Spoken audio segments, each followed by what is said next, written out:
How to work with the energy of the Leo new moon. I always recommend incorporating all 4 elements, but we have a dominance of fire and air right now. You're encouraged to use those elements to your advantage. The energy of fire both moves and burns quickly, and it's fueled by air. Its energy is focused, powerful, and intense. Fire drives passion, but also anger. We can incorporate the element of fire best by having the courage to take action on our desires and passions. You can burn incense, sage, and palo santo, which incorporates fire, air, and earth. You can have a campfire or a fire pit, and maybe even invite some friends over to join that with you. You can use music or sound to incorporate air, breathwork, and meditation, and practice candle gazing, especially if you have trouble focusing, or your mind tends to wander a lot during meditation and you have trouble quieting it. Candle gazing can be a really helpful practice. You're encouraged to create the combined energies of everything in Leo, soon to be Virgo, giving us the discernment and the work ethic of making those ideas a reality. And the energies of Gemini are very creative energies if you know how to work with it. So if you're experiencing extreme emotions, journal about it or turn it into a song. This is a great time, especially during Mercury retrograde, to make the vision board and to write the ideas down. At the end of August will be a better time to enact the plans to make that vision board a reality, or those plans a reality. Incorporate the colors of Leo, which are yellow and gold.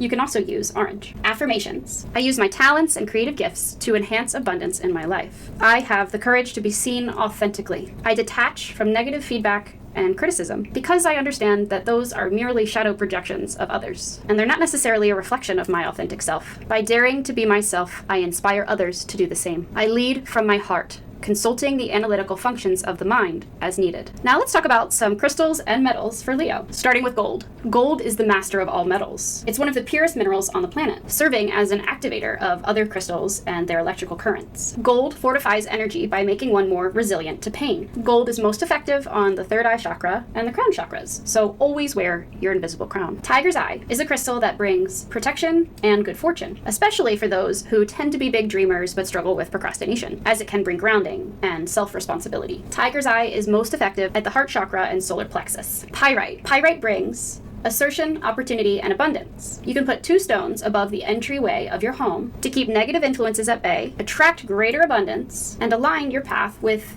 universal consciousness. Pyrite is even luckier and more abundant when it's gifted. It's most effective when used in meditation and feng shui. Carnelian. Carnelian promotes vitality and ambition. I wear a carnelian ring daily on my left hand. It is believed to transmute lower vibrational frequencies, including the energies of low self-esteem and negative emotional states, including, but not limited to, fear, insecurity, envy, jealousy, anger, sorrow, and rage. Carnelian is most effective when worn at the heart chakra or when combined with amethyst. It can also be worn as a ring or held in one's hand during meditation. And last but not least, citrine. Citrine promotes joy, abundance, and creativity.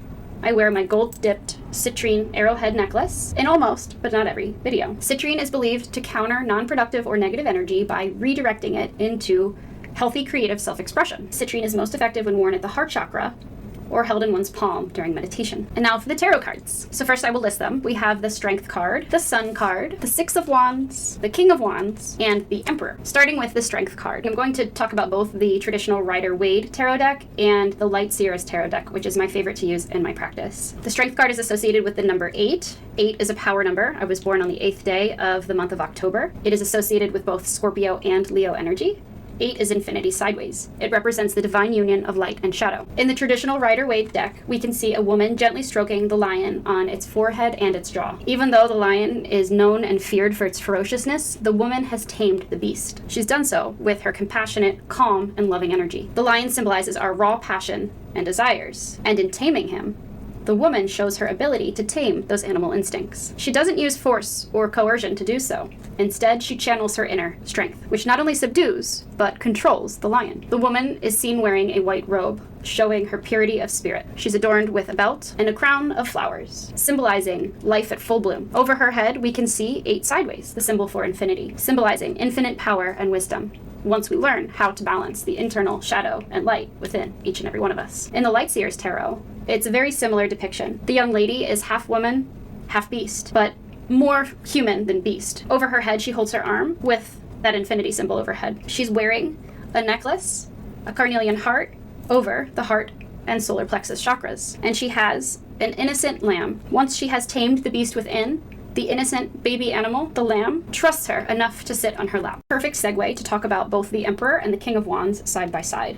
And you'll see there's a lion in the background. The Emperor represents a mature divine masculine, yang, character, usually depicted as a soldier or a corporate executive, seated on a throne or holding some sort of sword or staff and a shield. In the Lightseer's Tarot, he is holding a pawn, like he's playing chess, symbolizing intellect and strategy. The King of Wands card, he's holding a staff or a wand with a flaming crown atop. We can assume that this is the same character.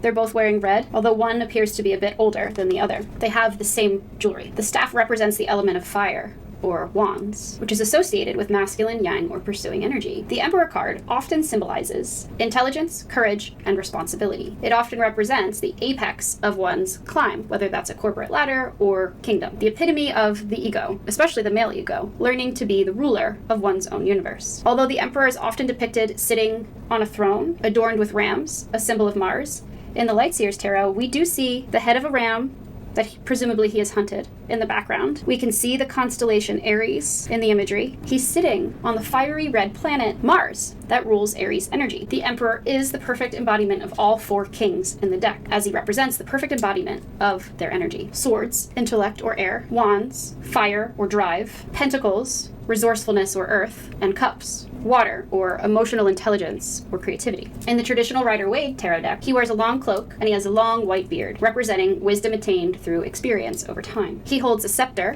which in the Lightseer's Tarot, it's depicted as a tattoo, and a globe, symbolizing domination. Next, we have the Six of Wands, which is the Lord of Triumph in the traditional Rider-Waite deck. Rewards for hard work and accomplishment. Upright, it signifies the achievement of a significant milestone. After overcoming obstacles and setbacks, you're now able to reap and enjoy the rewards. In the Lightseer's deck, and in both decks, so the Lightseer's deck, there's a wand or a staff with a fire, a blaze, a wreath, and a performer on stage, indicating that we can enjoy these gifts and celebrate them with others. Integrity is an important element with this card. Something that I've noticed with Leo energy is that it's imperative to remove the self or the ego from the equation in order to fully capitalize on its gifts and abilities. When Leo gets too haughty or arrogant, the universe, God, whatever you deem that to be, can and will take those gifts back and knock you down a peg, humbling you, whether it's one's artistic ability, popularity, athletic talent, or its beautiful singing voice. Watch for an over self-focus, me, because we can't accomplish great things without embodying great character and integrity. Be very careful about riding the curtails or the successes of others. Last but not least, the Sun card. What better card to depict Leo energy and its full potential than the Sun card? In the Lightseer's Tarot deck, we can see a divine feminine character dancing below the light of the sun. It represents joy, inspirational success, abundance, and fulfillment, exuberant creativity, positivity,